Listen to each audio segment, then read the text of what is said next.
On va commencer tranquillou. Du coup, déjà, bonjour à tous ceux ou celles qui sont connectés. Merci de vous connecter à notre webinaire sur cette pause déjeuner du vendredi. Moi, je suis Marie-Amélie Coutancet, je suis orthophoniste et formatrice chez Ambition Handicap. Et donc, toute l'équipe d'Ambition Handicap est ravie d'accueillir Franck Médina aujourd'hui pour notre webinaire. Franck qui va nous parler, qui est orthophoniste et fondateur de Gnosia, et qui va nous parler voilà, de beaucoup du bilan du langage écrit. Je vais assez vite lui laisser la parole parce qu'il a plein de choses à nous dire. Juste voilà, quelques informations pratiques. Ce webinaire est enregistré pour pouvoir ensuite proposer le replay aux personnes qui ne pourraient pas se connecter. Donc, je vais juste vous demander de couper les micros pour éviter les bruits parasites. Et après, les caméras, vous les mettez ou vous les coupez, c'est comme vous le souhaitez. C'est plus sympa pour Franck si on a quelques caméras. C'est toujours plus agréable de parler avec des gens. Mhm. Mais bon, moi, je reste connectée. Si vous avez des questions, bien sûr, vous n'hésitez pas à les poser dans la conversation. Moi, voilà, je vais les relayer à la fin de la présentation de Franck. On prendra un temps pour les questions. Et donc, je vais relayer les questions que vous auriez pu poser dans le chat, dans la conversation. Voilà. Donc, écoute, Franck, je te laisse la parole avec plaisir pour nous parler ouais, de ce vaste thème qu'est le langage écrit et le bilan du langage écrit. Ok. Eh bien, merci de me donner la parole, merci de m'avoir invité. Donc, je vais me présenter un peu plus précisément, mais je ne vais pas vous faire mon CV. Vous avez vu les cheveux gris, donc ça va prendre du temps. Donc, pour être bref, donc, je suis effectivement orthophoniste. Je viens de découvrir il y a peu de temps que, par exemple, au Canada, je ne pourrais plus dire je suis orthophoniste, parce que pour pouvoir s'annoncer comme orthophoniste là-bas, il faut être inscrit à l'ordre, c'est-à-dire avoir une pratique clinique, et je n'ai plus de pratique clinique depuis peut-être 4 ans. Voilà, donc malgré tout, je reste au courant de ce qui se passe dans la profession, tout particulièrement intéressé sur le plan théorique et même pratique, alors un petit peu par délégation avec des collègues qui ont aussi de pratique sur le langage écrit. Dans mon exercice clinique, pendant assez longtemps, je me suis intéressé aux pathologies neurodégénératives. J'ai commencé par une pratique un peu généraliste et puis après un gros focus sur la neurologie neurodégénérative, ce qui m'a introduit sur l'intérêt d'utiliser des modèles théoriques pour savoir où on est et où on va. Même si les modèles ne sont pas exacts, c'est toujours mieux que pas de modèle du tout. Et puis progressivement, j'ai glissé vers le langage écrit de manière assez intensive depuis 2010. Et donc avec une activité qui allait sur la pratique clinique, la formation, et également des encadrements de mémoire, donc ce qu'on pourrait appeler de la recherche clinique. Voilà. Alors aujourd'hui, je dois déclarer un lien d'intérêt. J'ai fondé effectivement Gnosia, qui est un organisme de formation en 2005. Et dans cette activité, dans cet organisme, j'avais aussi donc une partie de l'activité de recherche clinique, notamment le financement de la thèse de Karine Araraskinazi. Je ne sais pas si vous avez entendu parler. Donc c'est une thèse qui porte sur une méthodologie de soins qui a donné des résultats assez fabuleux sur le langage écrit. Et puis depuis presque 2 ans, j'ai été contacté enfin depuis un peu plus de 2 ans, j'ai été contacté par Neurone pour les rejoindre. Et après de longs mois de réflexion, j'ai accepté. Donc ça fait quasiment 2 ans que je fais partie de la maison Neurone. Et là, j'ai 2 casquettes, toujours la casquette formation continue, notamment la partie synchrone, mais je partage ça avec des personnes en interne. Et puis, j'ai une casquette aussi qui est une casquette de directeur de l'innovation. Voilà. Et donc, bah, je tenais à vous le signaler parce que ça génère un lien d'intérêt qui est important. Quand j'étais juste formateur, je disais que le principal lien d'intérêt, c'était de chercher à vendre des formations et qu'après, et peut-être même un petit peu au-delà, il y avait l'intérêt qu'on a pour les questions. Parce que l'intérêt qu'on a pour les questions, c'est un lien d'intérêt dans la mesure où personne n'est neutre. On ne peut pas être neutre. Même quand on cherche à avoir une approche scientifique, on a forcément une opinion et on a des biais. Donc, je ne sais pas si vous savez le travail de Franck Ramu, mais on a des biais, notamment les biais de confirmation, qui font que ben, c'est jamais neutre. Voilà pour ce petit tour de ma personne. Moi, je vais avoir besoin d'avoir des informations sur vous. Alors, dans le lien de la conversation, dans la conversation, j'ai mis un lien que vous pouvez cliquer, mais vous pouvez aussi vous rendre sur. Voilà, j'affiche.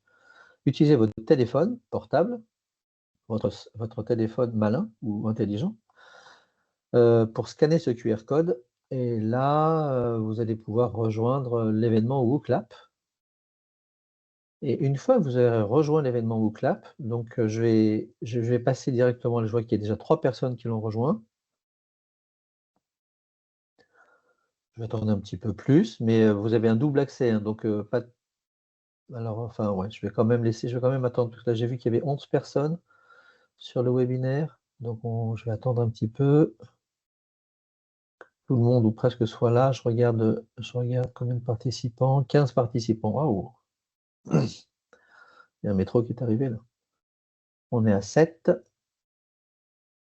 Donc pour pas perdre les nouveaux arrivants, donc vous avez le lien via la conversation ou bien ce QR code. Et malheureusement, je ne peux pas garder tout affiché. Donc j'attends à 10 personnes et à 10 personnes, je passe à la question.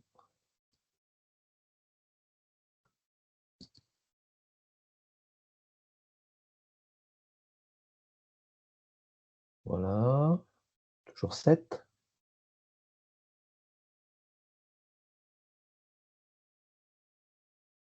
Encore 2.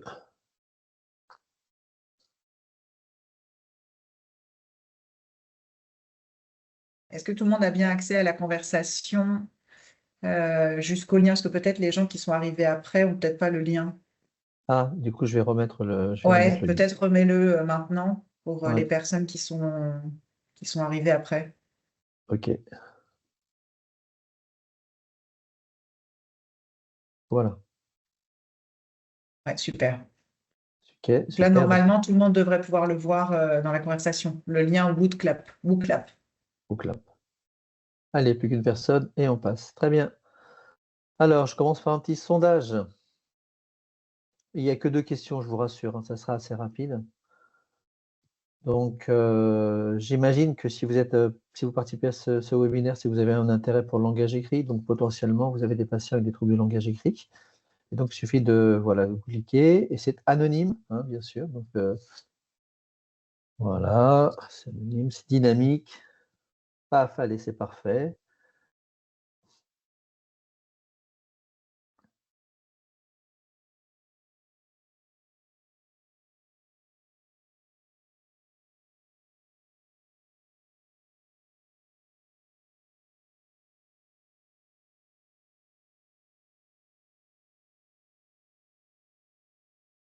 Attends, encore 3 réponses. Là, vous pouvez continuer d'avoir le lien, en fait, hein, vous avez ici donc le site wooclap.com pour les personnes qui arrivent.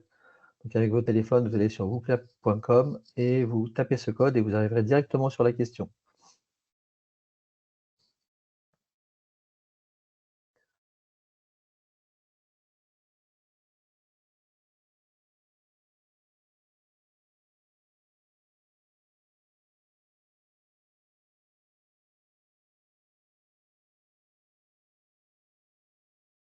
Donc pour moi, cette première question, je vous dis, il y en a que 2, c'est vraiment, c'est presque l'équivalent d'un questionnaire de positionnement. C'est pour avoir un petit peu pour avoir une idée de quelles peuvent être vos attentes. Et je pense que les attentes sont différentes en fonction du taux de complétion du diagnostic, en fait. Alors, il y a 14 personnes, j'attends les 14 réponses.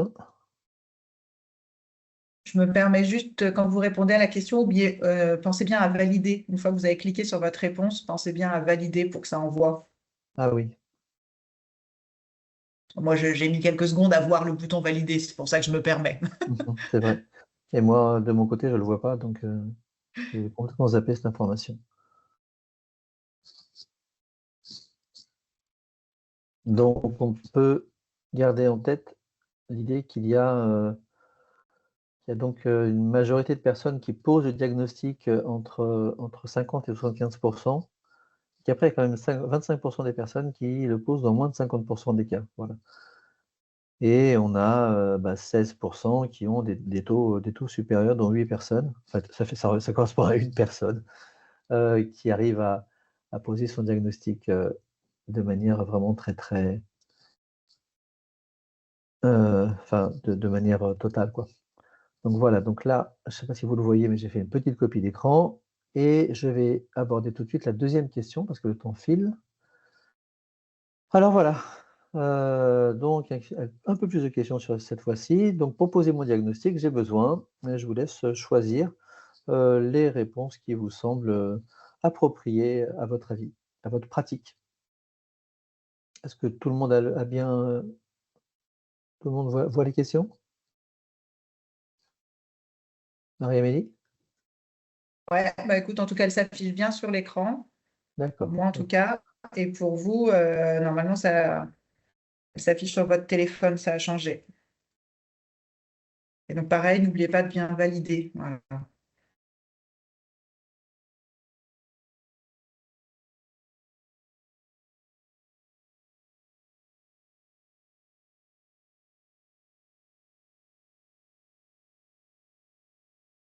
Franck, j'avoue, j'avais très envie de répondre la première, hein. Mais je vais rester Euh, sérieuse. Oui, bah, en fait, quand j'ai commencé à poser les propositions, c'est celle qui m'est venue en premier. Je ne sais pas pourquoi. Je sais pas, bah, tu Je vois, sais c'est pas celle que pourquoi. j'ai eu envie de répondre. Je me suis dit Oui. non, mais ça va pas faire très sérieux quand même pour le webinaire. Moi, apparemment, on n'est pas la seule. Sandrine aussi aurait bien répondu le verre de Rome.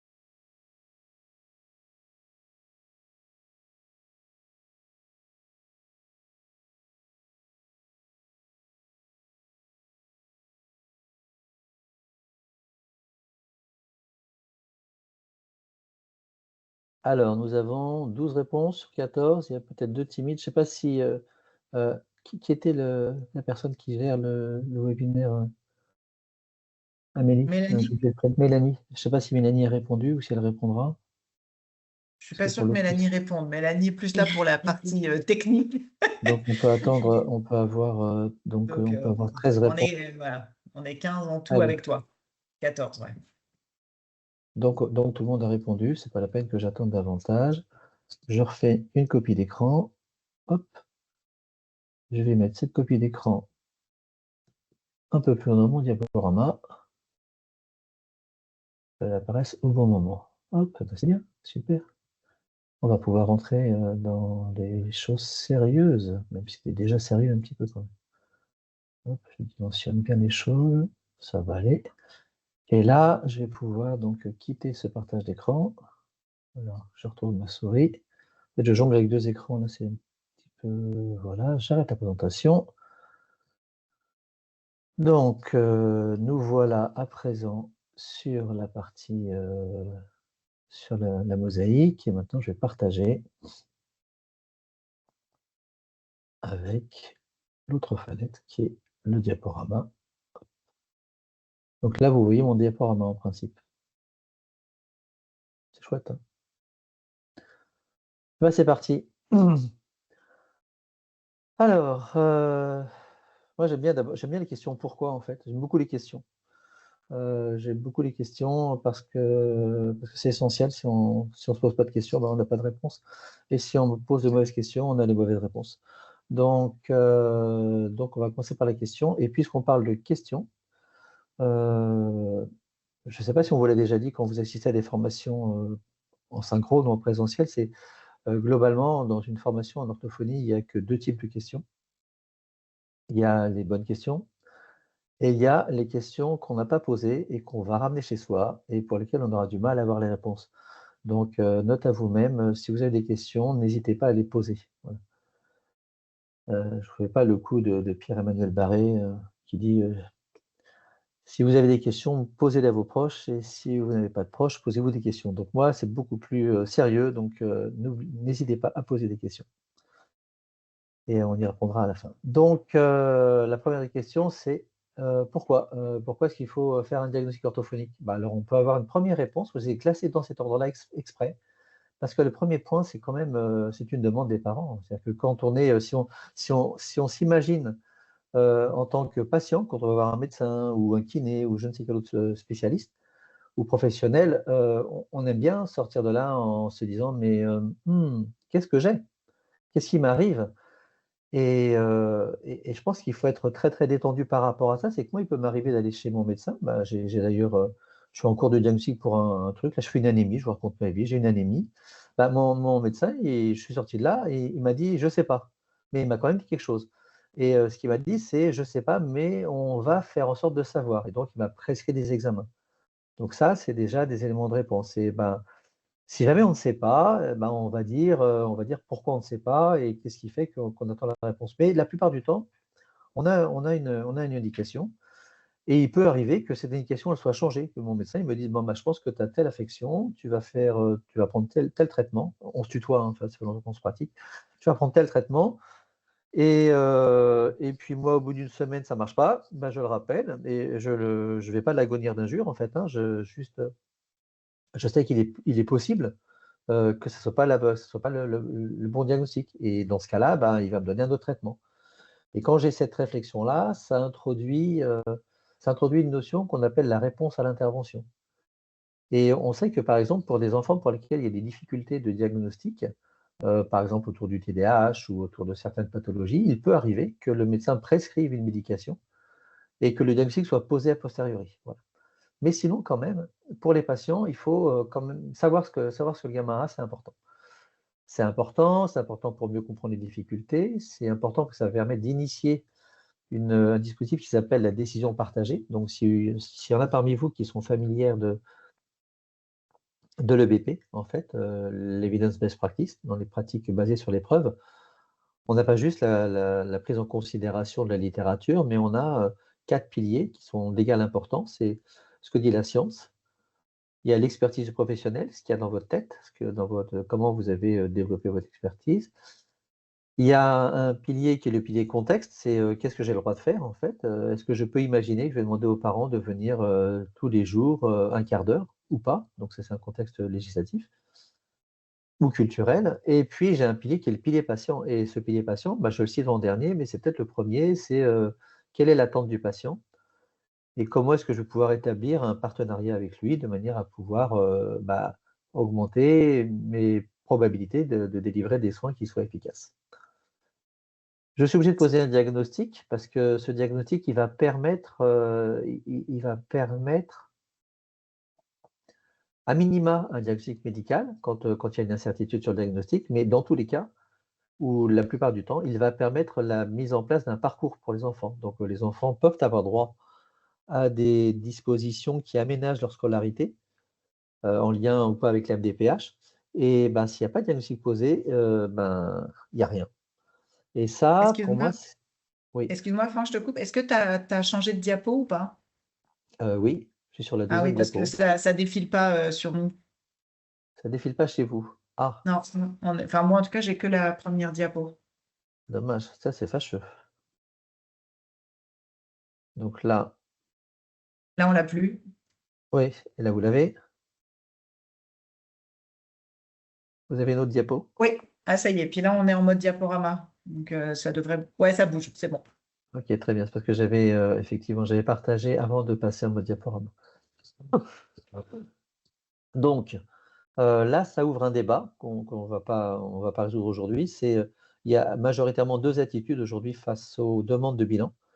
Donc il y a une réalité, c'est que la réalité, c'est il peut se passer entre allez, 1 an, 6 mois, 1 an, 2 ans, jusqu'à 2 ans, quand un patient vous consulte avant que vous ayez de la place. Je sais pas, après il y a des variations suivant les régions, suivant les pratiques, mais globalement, il y a des grosses listes d'attente Et la constatation, c'est que tant que le bilan n'a pas été réalisé, pas de diagnostic, et difficile, voire impossible de mettre en place des mesures d'accompagnement. Et donc, on a des orthophonistes qui continuent d'avoir une pratique qui est je ne fais pas de bilan si je n'ai pas de place derrière pour prendre le patient, versus, et moi, c'est la position vers laquelle je tendrais, c'est ben, même si j'ai pas de place, le fait d'avoir fait un bilan, ça va me permettre de donner un diagnostic à la famille, donc d'ouvrir la place pour des guichets, d'ouvrir la place pour des aides. Et puis, ça va me permettre aussi d'avoir une gestion un peu plus fine de ma liste d'attente et de savoir parmi les patients ceux qui n'ont absolument pas besoin ou ceux qui peuvent attendre et ceux pour qui c'est déjà bien tard. Voilà, donc il n'y a pas, je ne suis pas en position d'édicter un quelconque choix moral, mais je pense que c'est important d'avoir ça en tête. Et alors, j'ai deux objections. L'objection qu'on peut avoir, c'est oui, mais ça prend trop de temps de réaliser un bilan de langage écrit. Est-ce que certaines parmi vous sont d'accord avec ça? Et là, je vais vous demander d'interagir via la discussion. Donc, tout le monde sait où est la discussion? La conversation, quand vous regardez au-dessus, sur le dessus de la fenêtre, je pense, vous devez avoir une petite bulle Ouais. conversation. Je ne sais pas comment ça se présente chez vous. Et donc là, je vais vous demander d'indiquer le temps que vous consacrez pour faire un bilan de langage écrit. Donc Alors, le il y a temps, Florie qui nous... On a déjà des réponses, tu vois, elles sont hyper ouais. rapides. Donc Il le y a temps, Florie qui nous juste dit, alors sans le temps de rédaction, on va faire en deux temps, le temps de consultation. Le temps qui vous permet à intellectuellement, ça y est, j'ai mon diagnostic.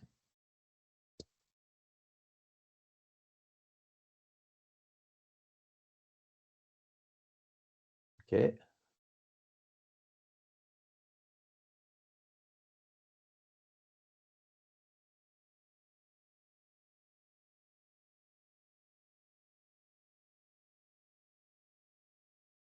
Waouh. Mais qu'est-ce que vous êtes généreuse. On peut dire que vous ne comptez pas votre temps.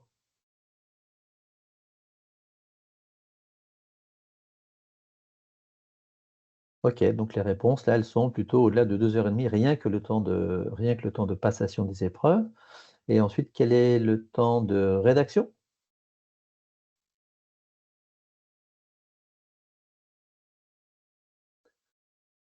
Donc Julie, c'est pour la rédaction, ça? Waouh.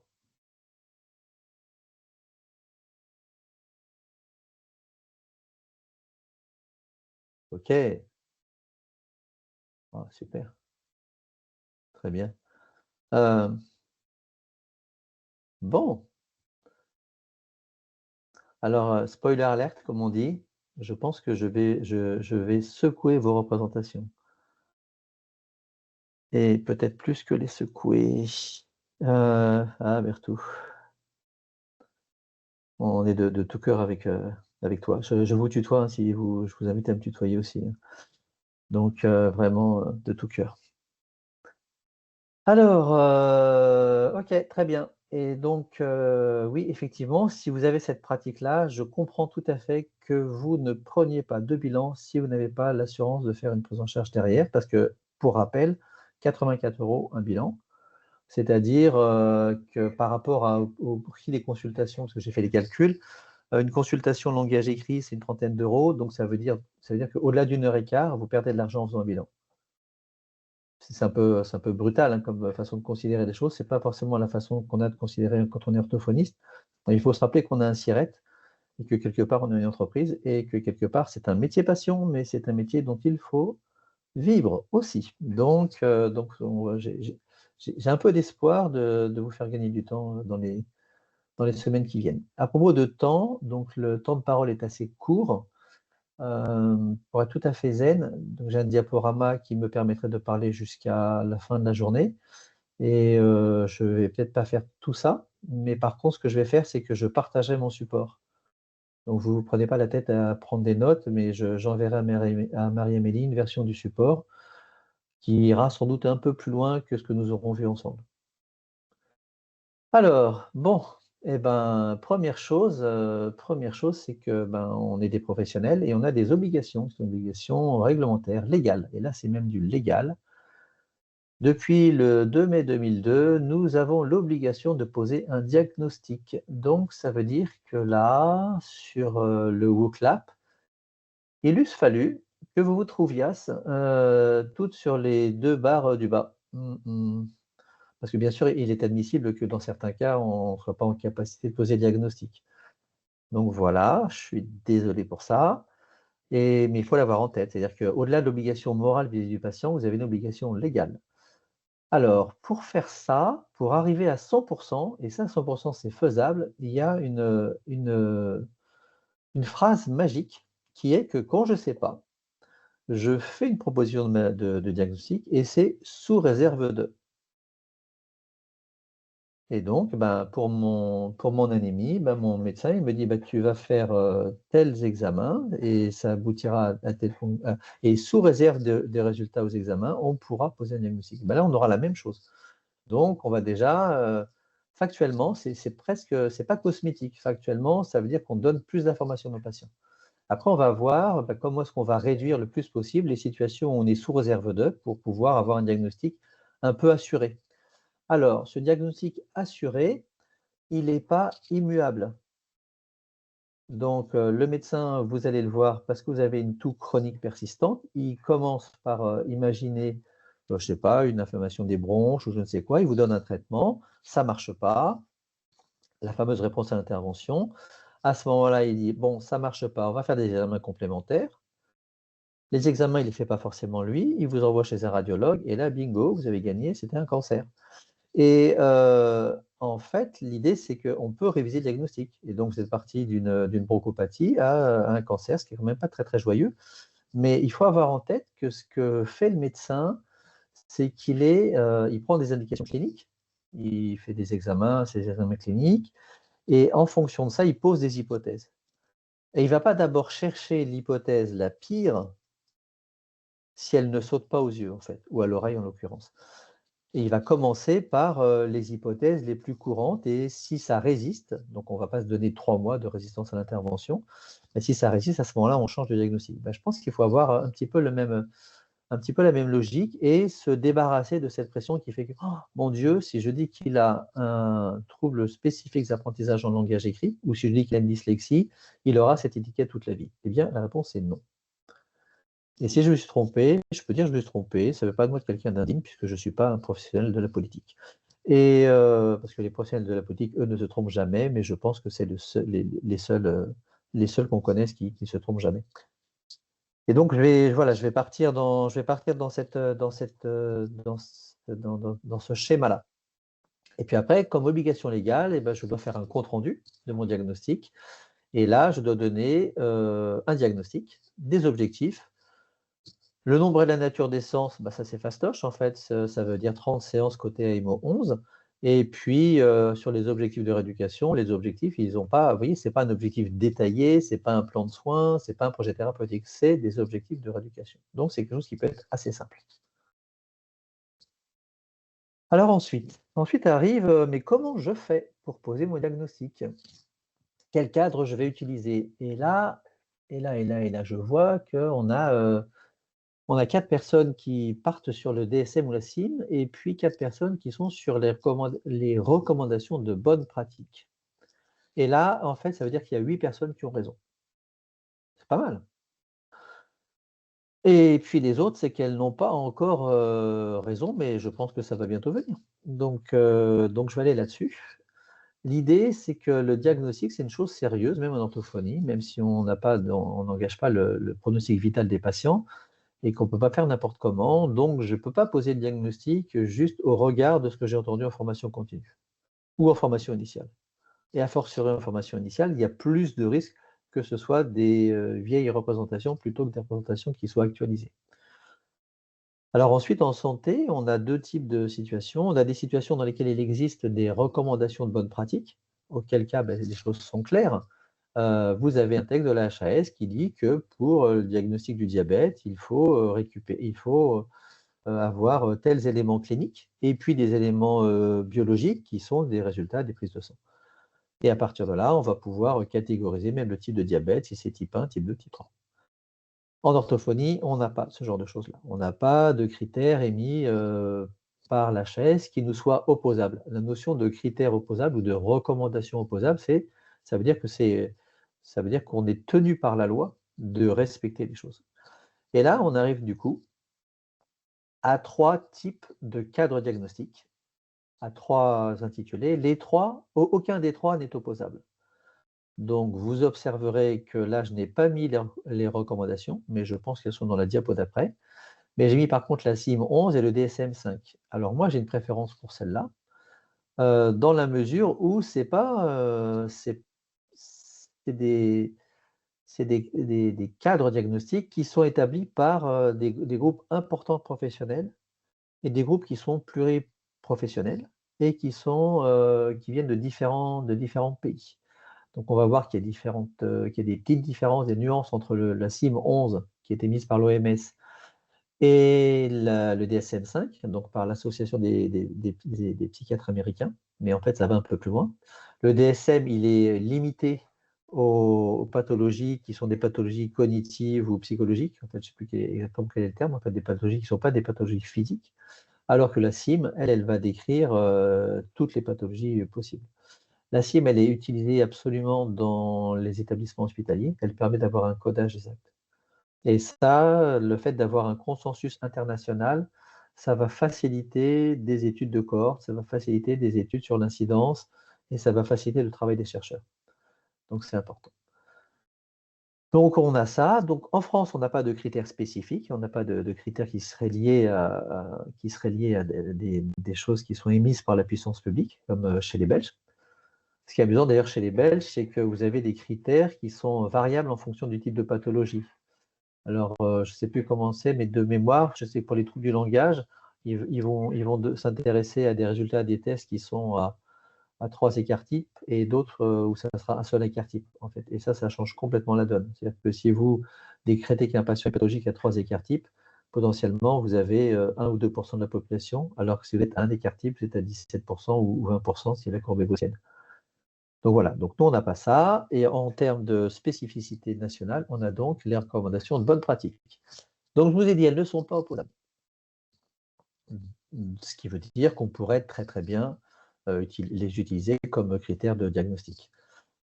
Simplement, elles ont, hélas, une grosse restriction, c'est qu'elles ne sont connues que des orthophonistes, et encore pas forcément de toutes les orthophonistes. Est-ce qu'il y a, enfin, je ne sais pas, parce que là, du coup, c'est plus anonyme, mais est-ce que je peux avoir comme ça un aperçu rapide des personnes qui connaissent les recommandations de bonne pratique via la discussion, par exemple?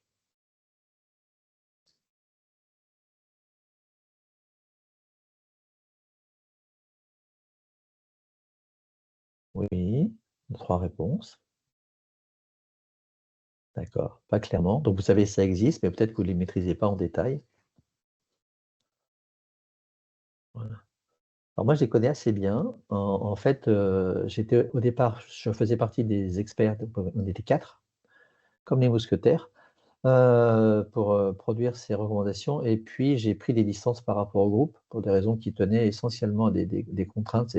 En 2020 est arrivé le Covid, et là, comme mon activité, c'était de gérer un organisme de formation, j'étais assez flippé sur le temps que ça allait me prendre de pas mourir, voilà, de pouvoir continuer à travailler. Donc j'avais moins de temps, et puis j'avais quelques petites réticences méthodologiques avec mes collègues et néanmoins amis. Voilà. J'y viendrai peut-être un peu après. Donc ces recommandations, l'avantage qu'elles ont, c'est qu'elles sont accessibles, c'est gratuit. Peut-être que je vous mettrai un lien pour avoir le DSM5 aussi. Donc le lien le lien sur la cause, je vous le donnerai. L'argumentation est solide. Je sais pour avoir relu plusieurs fois les drafts, enfin les brouillons et la partie finale, donc des recommandations détaillées et des textes qui l'appuient, que c'est vraiment, il y a un gros travail là de la part de l'équipe. C'est vraiment impressionnant et c'est actuel dans la mesure où ça prend en compte le BP. Et après, moi je dis qu'il y a des limites qui tiennent au double étayage, c'est-à-dire qu'ils sont partis sur le DSM5 et le Simple View of Reading, le modèle de compréhension de la lecture. Et ça, à mon avis, c'était une boulette. Mais voilà. Et c'était une boulette, d'autant que ce modèle de simple vue, il est décrié depuis 2016 et que depuis 2021, on a des modèles qui sont un peu plus modernes.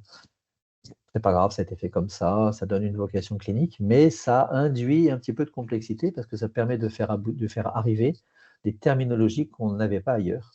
Et c'est comme ça qu'on a la fameuse terminologie avec TSLE-CO et TSLE-ACO. Je ne les maîtrise pas sur le bout des doigts.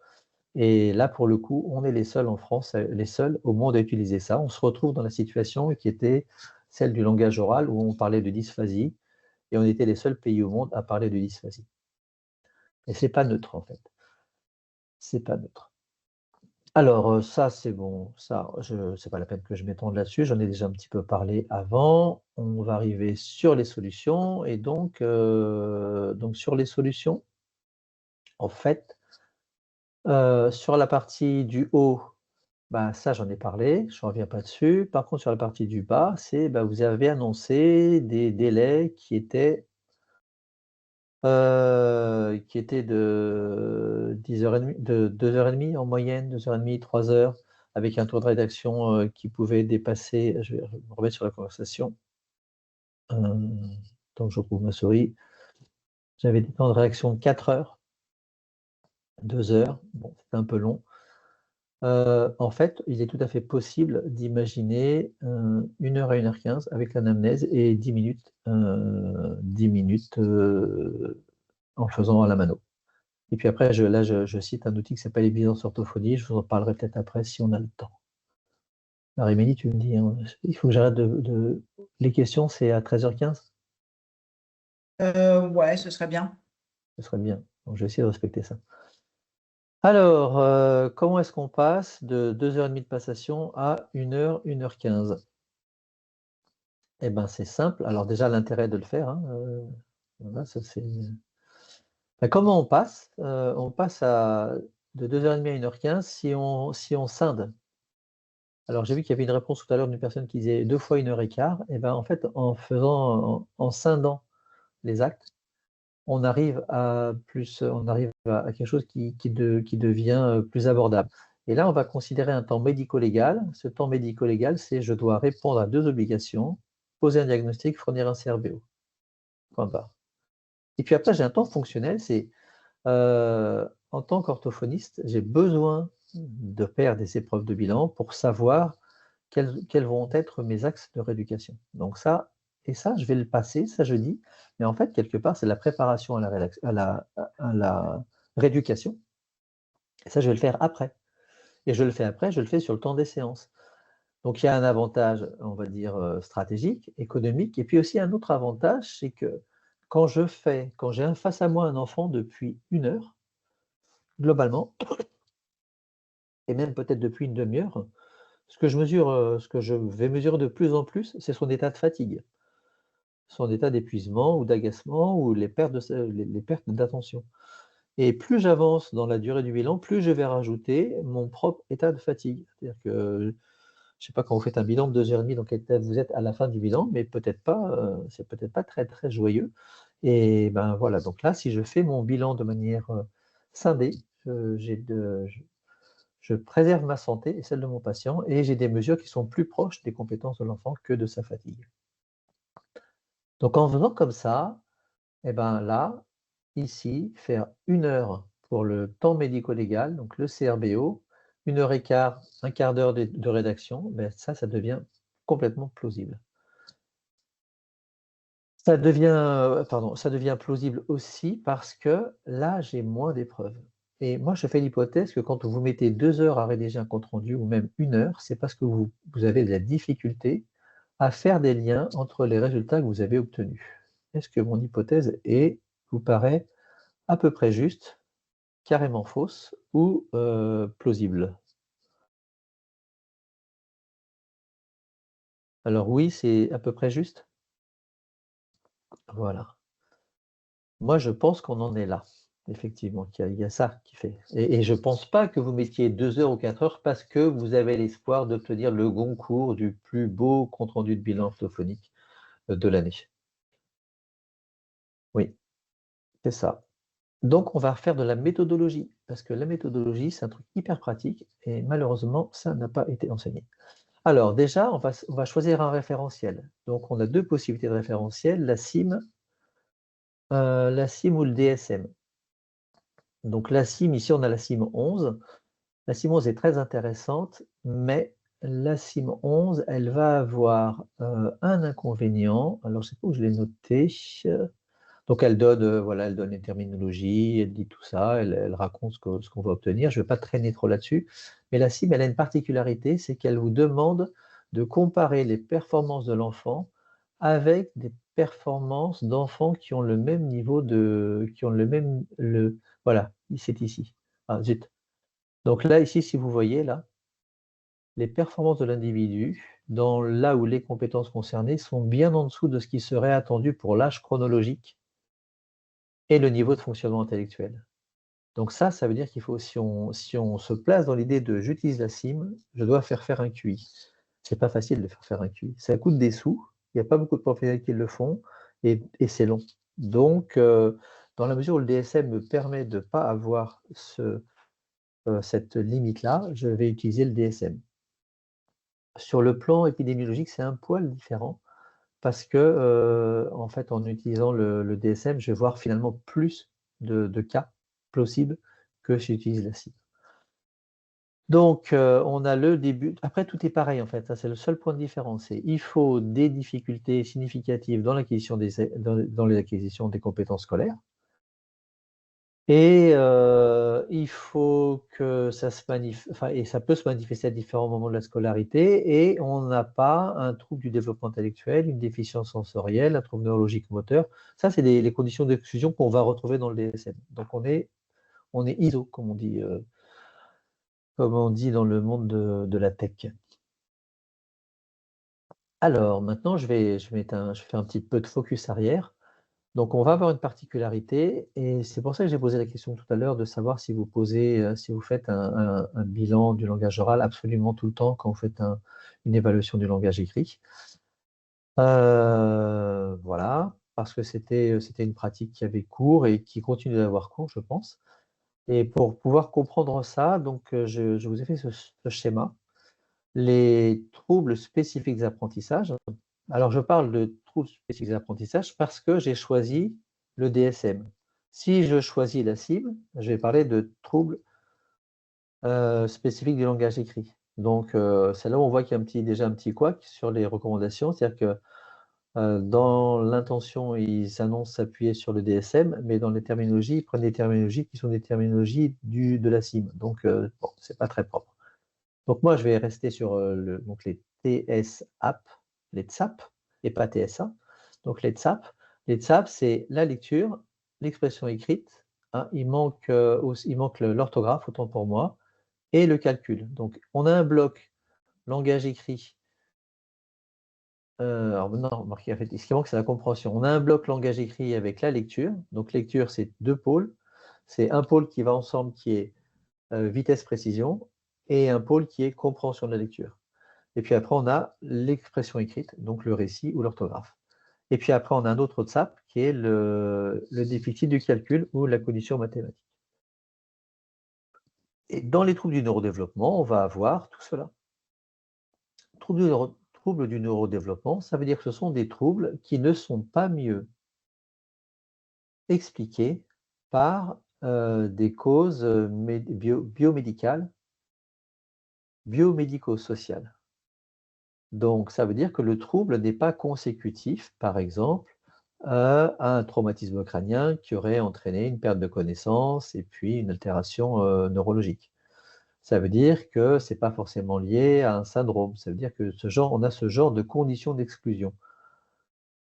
Alors, on a ce genre de conditions d'exclusion qui vont, dans certains cas, ne pas être absolument formelles. C'est-à-dire qu'il va y avoir des zones grises toujours. On est en santé, et en santé comme en langue, en fait, les choses ne sont pas ou blanches ou noires. Des fois, elles sont plus ou moins grisées. Donc, et ça permet, cette représentation-là, ça permet de dire qu'on peut avoir un trouble spécifique d'apprentissage, quand bien même on a un des autres troubles. Donc tout à l'heure, je parlais de la communication, du TDL. En fait, dans la littérature, il n'y a pas de lien causal entre le trouble de la lecture, le trouble du langage oral et le trouble de la lecture. Et alors ça se manifeste d'une manière qui est très très simple à comprendre. Quand vous avez un enfant qui a un trouble sévère du langage oral, vous allez essayer de construire ou de faire l'acquisition du trouble du langage écrit pour pouvoir venir supporter le développement du langage oral.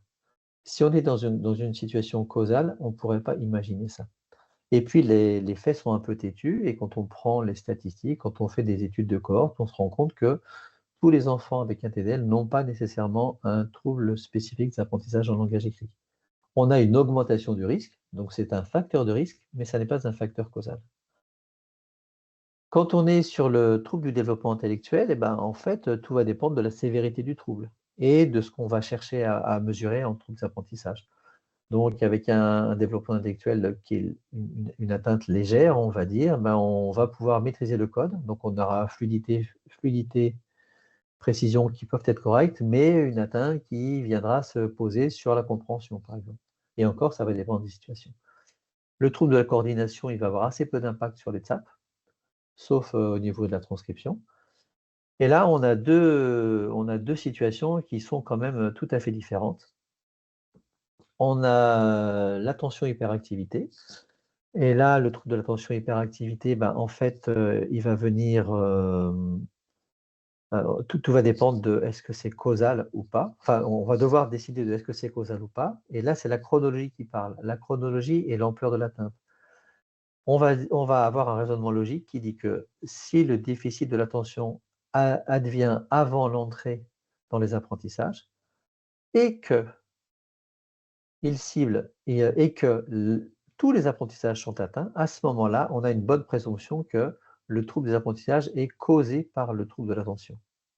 Il n'y a pas de raison que ça soit sélectif. Par contre, si on a, mettons, un trouble de l'attention qui soit assez précoce, mais avec une atteinte spécifique, soit sur le calcul, soit sur le langage écrit, à ce moment-là, ce qui prend la main, c'est le trouble des apprentissages. Ça veut dire qu'il est compliqué par l'hyperactivité, mais qu'on a quand même quelque chose de spécifique ici. Parce que si ça empêche les apprentissages, il n'y a pas de raison que ça fasse un tri entre la nature des apprentissages. Et puis on peut avoir en tête aussi que pour un enfant qui est en difficulté d'apprentissage, être concentré, être attentif, être présent, être même discipliné, eh ben, ça va être compliqué parce que ses ressources cognitives, elles sont cramées, parce que les apprentissages lui demandent trop de ressources. Et là, on va avoir un critère diagnostique qui est très très important à avoir en tête, c'est qu'un enfant qui a un trouble de l'hyperactivité, il a nécessairement une atteinte de type attentionnel, donc soit hyperactivité, soit attention, qui va être présente dans des activités choisies. Si votre patient, quand il va au foot, il n'écoute pas les consignes parce qu'il est en train de taper dans les ballons, c'est un bon candidat pour l'hyperactivité. Si par contre il est parfait à la maison ou supportable à la maison, s'il n'y a pas d'atteinte majeure du comportement à la maison, avec les amis, dans les activités de loisirs, et que les atteintes attentionnelles, elles sont juste centrées autour des situations scolaires ou d'apprentissage, à ce moment-là, vous avez la causalité, elle est dans l'autre sens.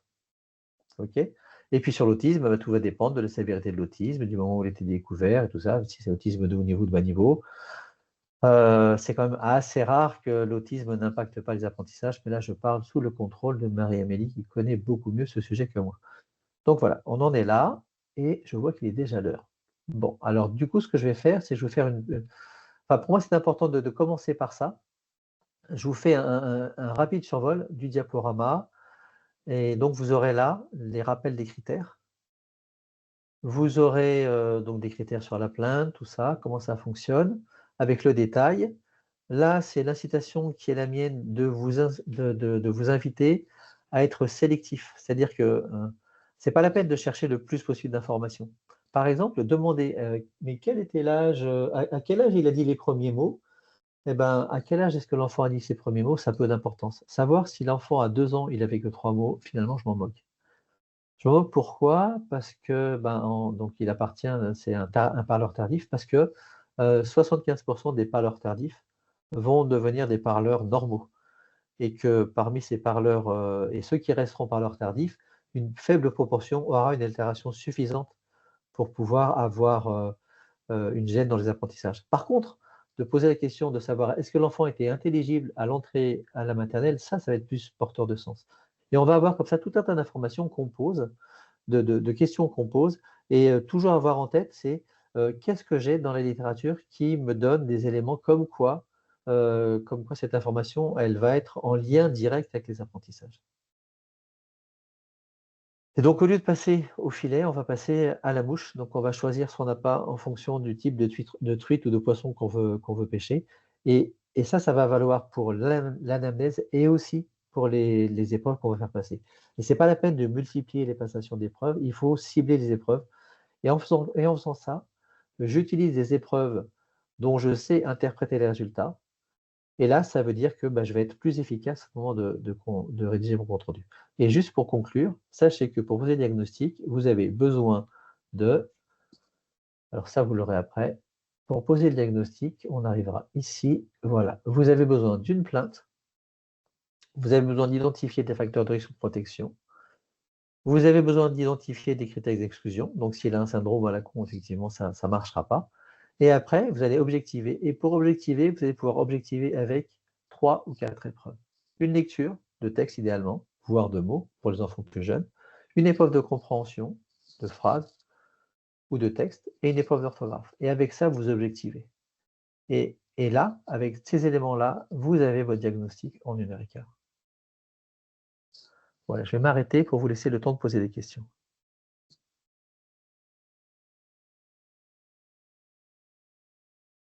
À moins qu'il n'y ait pas de questions. Alors, mettez vos questions dans la conversation, mais je crois qu'il y a des questions, j'ai l'impression. Super. Il y a des gens qui écrivent. Ok. Ah oui, toi, tu vois Je vois les petits points. les petits points qui bougent. Ouais. Donc, moi, je vais rester du côté de mon diaporama. Alors, il y a Julie qui te demande l'épreuve. Est-ce que l'épreuve d'enfant vision attentionnelle est indispensable ou pas? Alors, moi, j'aime bien, j'ai mes vieux tics de formateurs qui reviennent, même ça fait 2 ans que je n'ai pas fait de formation, c'est les questions, les réponses sont toujours dans les questions. La réponse est non. En fait, j'ai besoin d'objectiver une performance significativement différente des pairs en lecture. Et là, du coup, ça va revenir sur les critères, les marqueurs de déviance. Les marqueurs de déviance, ça n'existe pas.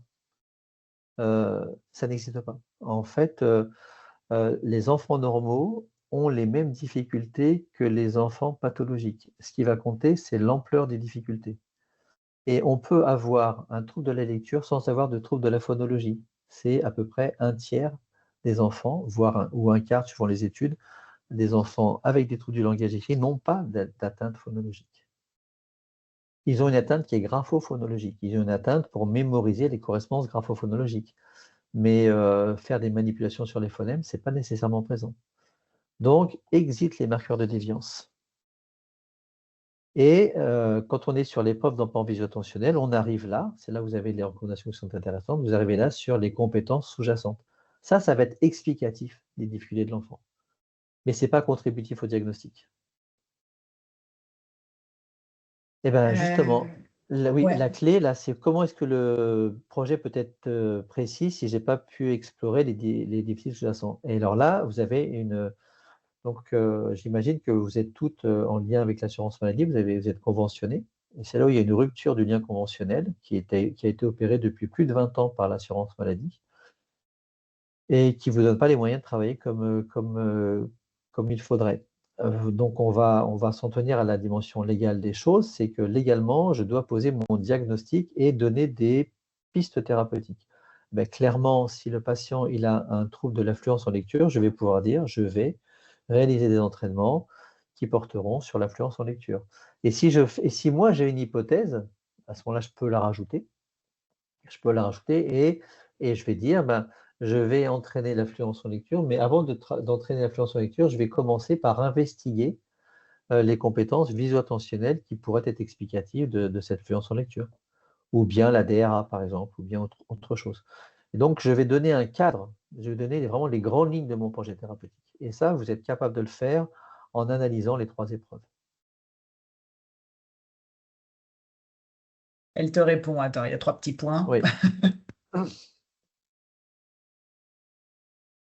Si on reprend, c'est intéressant de… Ah, eh bien là, du coup, je vais engager un dialogue avec les parents qui est de dire factuellement, et c'est factuel, et médicalement, et c'est médical, ou orthophonique, aujourd'hui, je suis capable de dire votre enfant a ce qu'on appelle un trouble spécifique d'apprentissage en langage écrit. À partir de là, je vous demande de considérer, je pense que, moi, à ma place d'orthophoniste, je pense qu'il serait opportun d'aller plus en avant dans la discussion et de démarrer une prise en soin. Et le début de cette prise en soin, elle porterait ou elle portera sur l'identification des causes, des compétences sous-jacentes qui expliquent les difficultés de votre enfant. Dites là, moi aujourd'hui, je suis en mesure de faire des hypothèses, mais j'aurais besoin d'aller plus loin. Et là, on va rentrer en discussion avec les parents pour savoir si oui ou non, ils sont en disposition de démarrer une prise en soin. Mais je ne donne pas, voilà, s'ils veulent les questions du pourquoi, c'est pourquoi, c'est plus cher. C'est plus cher, mais ce n'est pas forcément pour autant qu'on va engager non plus une rééducation. On peut très bien dire, je vais commencer par explorer et puis on pourra décider ensemble, en fonction des résultats, de ce qu'on fait par la suite. Et là, on introduit vraiment le patient et sa famille comme des co-acteurs de l'intervention. Et c'est important de… Oui, oui, c'est ça, il faut annoncer les choses, oui. Tout à fait. On dit: «Voilà ce que je peux dire maintenant».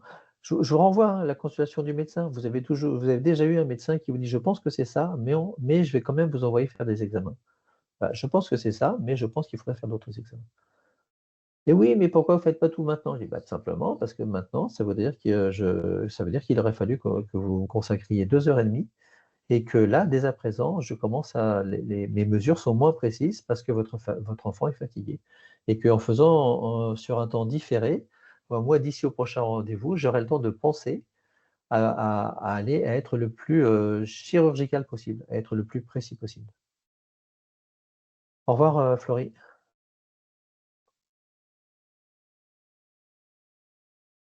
Est-ce qu'il y a d'autres questions? Alors, il y a 2 personnes qui sont en train d'écrire, mais peut-être juste, si tu as 5 minutes, moi, ça m'intéresse que tu reviennes sur ce que tu as mentionné, la guidance orthophonique qui permettrait de faire un compte-rendu en si peu de temps. Ah, J'avoue que d'accord. tu m'intrigues. Bon, alors j'arrête ce partage. Attends, on attend Oui, alors, oui, mais non, mais là, ça ne changera pas la conversation. ça ne changera pas la conversation? Non, mais il y a d'autres questions du Oui, coup. oui. Oui, donc je réponds à Julie, oui, c'est ça. On peut proposer peu d'épreuves en première intention. Moi, je dirais pas ce qu'on doit, parce que sinon on fait du bruit, sinon on est dans le fouillis, et sinon après, ça veut dire qu'on se prépare à l'idée qu'on va mettre un temps fou à rédiger le compte-rendu. Et les attentes ne correspondent pas Alors, donc le premier point, les parents ne correspondent pas au projet, bah, il faut discuter. Et là, peut-être qu'il ne faut pas les convaincre, peut-être que c'est vous qui devez être convaincus. Et là, il faut dire, ben oui, mais enfin, il faudra un exemple concret, mais je sais pas, admettons qu'ils veuillent que vous commenciez par la compréhension parce que ça a été révélé par l'enseignant. Si vous, dans votre épreuve de première intention, vous avez fait passer une épreuve de lecture et une épreuve de compréhension, que vous vous êtes rendu compte que la lecture était trop lente, eh ben, à ce moment-là, ça veut dire que vous allez pouvoir avoir un facteur explicatif du trouble de la compréhension, parce que c'est le cas. Et vous pourrez dire, bah oui, j'entends bien votre demande d'entraîner la compréhension, mais moi, ma position de professionnel, c'est que pour la première des conditions pour accéder à la compréhension, c'est d'avoir une lecture fluide, ce qui permet de dégager de l'espace de pensée pour comprendre. Donc bah là, vous allez discuter, argumenter. Sur les résultats des épreuves ciblées mettant des résultats fragiles, eh ben, c'est pas grave. C'est pas grave parce que en fait, le DSM vous donne la liberté de trancher. Il vous recommande enfin, clairement, il y a pas de question si vous avez un patient qui est dans les choux sur toutes les épreuves, mais si le patient, il est simplement fragile et que vous avez donc une constellation de compétences fragiles, vous êtes tout à fait amené à dire, bon, bah d'accord, je vais faire la prise en soin. Et vous allez repenser à la réponse à l'intervention. C'est je fais ma prise en soin et on fait un bilan dans 6 mois. Et dans 6 mois, on voit ce que ça donne. Si dans 6 mois, il est revenu normal, ben vous l'avez pris en charge. Ce n'est pas dramatique, ce n'est pas ça qui va couler la sécu. Et vous avez face à vous un gamin qui a évité de sombrer pendant des années et de devenir de plus en plus en difficulté. Donc, vous avez bien fait. Et si ça n'a pas répondu au bout de 6 mois, vous avez bien fait parce qu'il n'était pas en forme, quoi. Alors, bah ça, c'est très, les MDPH et tout ça, bah, c'est très, très, très, très, très variable. Donc, ça dépend vraiment de situation. Et donc, je vais répondre à la question de Marie-Amélie. Donc, j'arrête mon partage et je partage autre chose. Je partage ça. Donc, ça, c'est évidence orthophonie. Donc là, je suis un petit peu avancé enfin, c'est pas le premier écran, mais globalement, ça démarre un peu comme ça. On va avoir ici une interface dans laquelle on chemine. On a assez peu de questions qui sont obligatoires. On chemine et là, on va on va répondre à des questions et potentiellement, on pourra mettre des commentaires à tous les moments. Et puis, on va être guidé pour avancer comme ça en fonction de la grille qui est la grille du DSM-5. Et là, ben, selon la grille du DSM-5, on va avoir un critère de persistance à renseigner. Donc ben, là, on va avoir celui-là. Est-ce qu'il y a eu des mesures qui ont été proposées? Il faut savoir que s'il n'y a pas de mesures ciblées, ben moi, je ne pourrais pas mettre un diagnostic sûr. Je mettrai un diagnostic sous réserve de l'évolution du gamin. J'avance comme ça et je vais on a structuré l'anamnèse.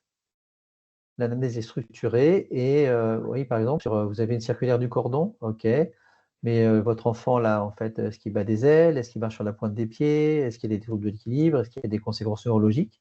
A priori, non. Donc, on est dans ces situations-là. Et là, je peux avoir plus d'informations. Et à chaque fois, j'ai une documentation, en fait.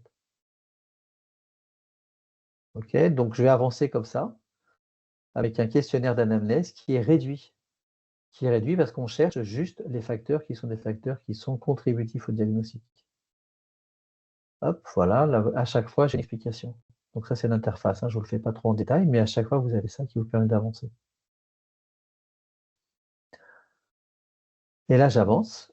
Donc là, je vais aller chercher les comorbidités. Donc si j'ai une comorbidité possible, par exemple, hop, possible, et là, je décris.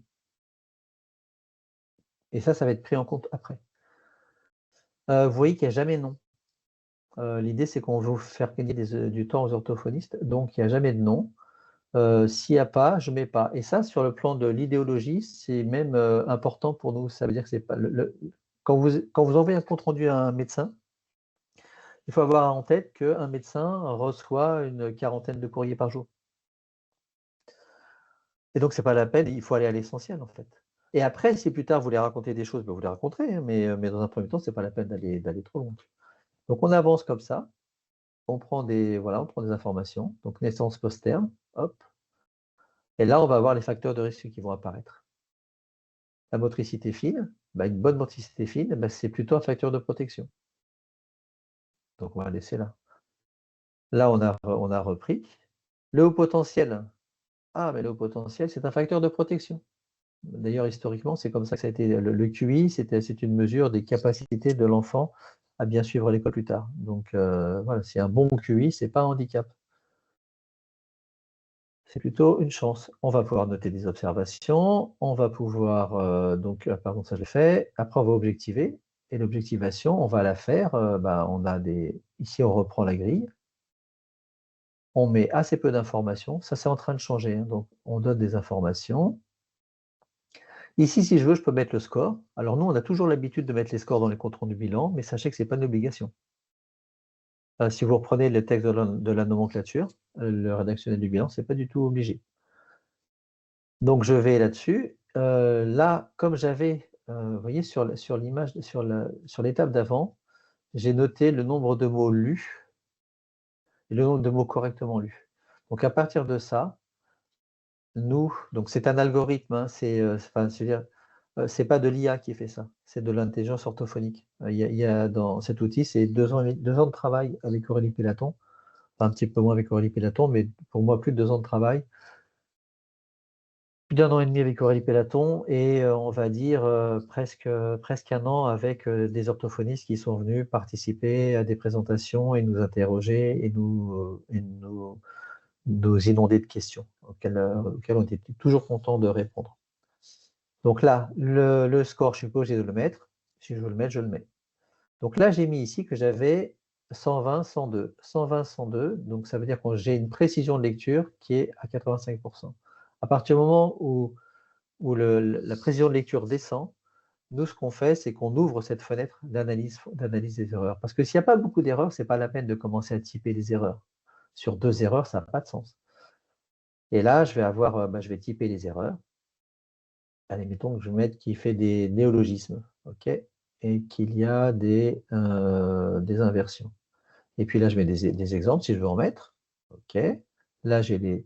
Et j'avance comme ça. Et j'avance et je peux faire les épreuves ou ne pas les faire. Et à la limite, je pourrais très bien poser mon diagnostic juste avec la lecture. Personne ne peut me dire mais ça ne va pas, votre diagnostic est faux. Non, non, j'ai un diagnostic sur la lecture. Et si je veux poser un diagnostic sur la compréhension, je peux faire l'épreuve de compréhension plus tard et dire ah, mais il y avait aussi la compréhension. Et pareil pour l'orthographe. Tout ça, ça dépend de votre façon de gérer les choses. Et si vous êtes passé en mode je fais les bilans pour savoir s'il y aura besoin ou pas, ou s'il y a des bilans qui sont superflus, et ben là, vous allez pouvoir adapter et creuser. Et si déjà, dès la lecture, vous voyez que c'est une catastrophe, ben, vous allez faire remonter le patient dans la liste d'attente et vous ferez la suite après. Donc j'avance, j'avance, j'avance. Là, je suis obligé de donner la sévérité du trouble. Hop, je prends mes dernières notes et là, j'arrive là. Et ici, mon interface, elle me fait déjà une proposition de conclusion de bilan.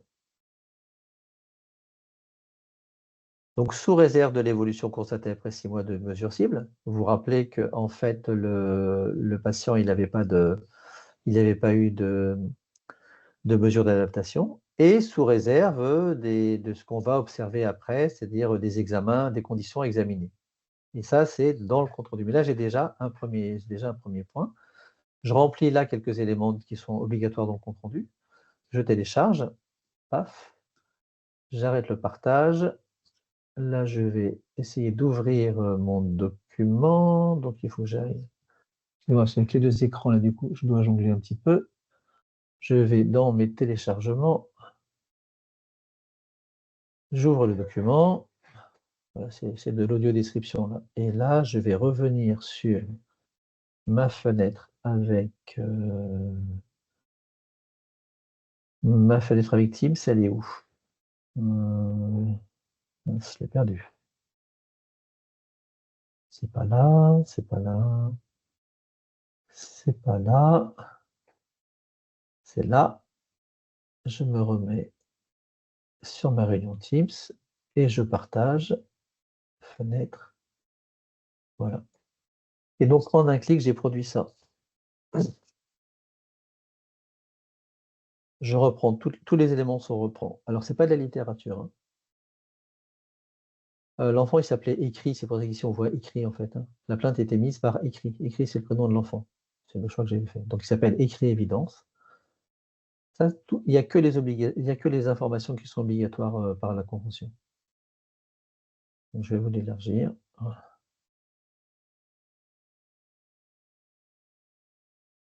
Donc là, pour cet enfant, on avait une anoxie néonatale, sans conséquence, mais malgré tout, je la mentionne. J'avais parlé d'un trouble possible de l'attention, donc c'est mentionné. La rédaction, elle est déjà prête, en fait, hein. C'est pas vous qui l'avez faite, vous avez juste fait un clic. Tout ce que j'avais noté, toutes les cases de dialogue, elles apparaissent ici, hein. Donc là, on avait la plainte, c'est vous qui l'avez noté. Le comportement, c'est vous qui l'avez noté.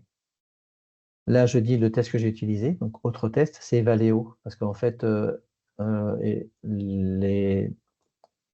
la direction d'Ortho-Édition, elle est un petit peu, elle n'aime pas tellement qu'on mentionne son test, voilà. Donc nous, pour pas avoir de problème de concurrence avec eux, on a laissé autre test, mais c'était une zone qui était une zone libre. Donc si vous avez utilisé Evaléo, vous avez le droit de mentionner que vous avez utilisé Evaléo 615. Donc on avait juste la lecture, et là, en fait, nous, on a fait des interprétations. vous voyez, sur les néologismes, il produit des réponses sans contrôler la plausibilité au regard du lexique phonologique, c'est-à-dire qu'il a dit un mot qui ne veut rien dire, il n'a pas vérifié dans sa tête que ce mot n'existait pas. Donc, soit il n'a pas vérifié, soit il ne connaît pas assez de mots pour vérifier. Et donc là, j'ai une piste pour évaluer ensuite. Les inversions, le type d'erreur. Il a fait des sauts de ligne. Ah, ok, peut-être qu'il y a besoin d'orthopsie. Parce que s'il n'y a pas de saut de ligne, ce n'est pas la peine d'être chez l'orthoptiste, en fait. Voilà. Et donc là, à partir de là, j'ai un diagnostic. Et à partir de là, donc les examens à poursuivre.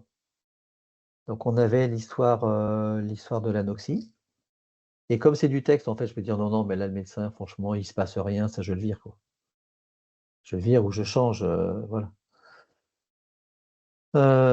J'avais des éléments pour le TDAH, j'ai ça, ok, donc là, je peux indiquer des choses. Et là, je peux indiquer des choses. Et après, tout ça, c'est en mode large, au vu du peu de résultats, voilà tout ce qui peut se produire. Et ben moi, après, quand je vais démarrer l'analyse des compétences sous-jacentes, eh ben, je vais développer ou plutôt réduire ces choix-là. Voilà à quoi ça correspond. Voilà à quoi ça répond. Ok, bah, écoute, Alors, merci beaucoup, Franck, hein. oui, j'avais une question sur juste la Ouais, il y a encore question, quelques questions. Ouais. écarter le langage sans trouble de la compréhension, on s'en moque? On s'en moque qu'il y ait un trouble de compréhension orale ou pas? Parce que je ne sais pas dire si le trouble de la compréhension orale, il est la cause ou la conséquence des troubles de la compréhension écrite. Il faut être beaucoup plus fin que ça. Si vous avez des difficultés de lecture, vous allez avoir un retentissement sur votre langage oral. À partir du CE1, mon langage oral, il va se développer en appui sur la lecture. Donc, si j'ai un trouble sévère de la lecture, en conséquence, je vais avoir des troubles du langage oral. Sur la question pour Marine, oui, la réponse est oui.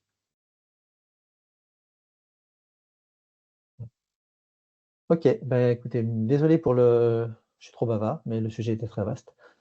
Donc, bah, écoutez, donc, je vais partager le diaporama là, jusqu'à cette diapo. Et puis bah, encore merci pour le temps que vous prenez pour vous former. Merci pour ce temps que vous consacrez à vos patients de manière tout à fait indirecte mais indispensable. En tout cas, voilà, vous aurez tous le diapo. Il y aura le lien pour le replay aussi, pour celles qui ont dû partir avant la fin ou celles qui n'ont pas pu se connecter. Vous aurez aussi le lien du replay qui vous sera envoyé. Merci beaucoup, Franck. Avec Voilà, plaisir. c'était pas facile de faire tenir autant de Ouais, choses intéressantes dans si peu de pas de temps, souci. j'en suis bien consciente. Mais comme ça donne envie d'aller plus loin, tu vois, c'est sympa Ouais. aussi. Je vois Merci il y a des beaucoup pour ta demandes présentation.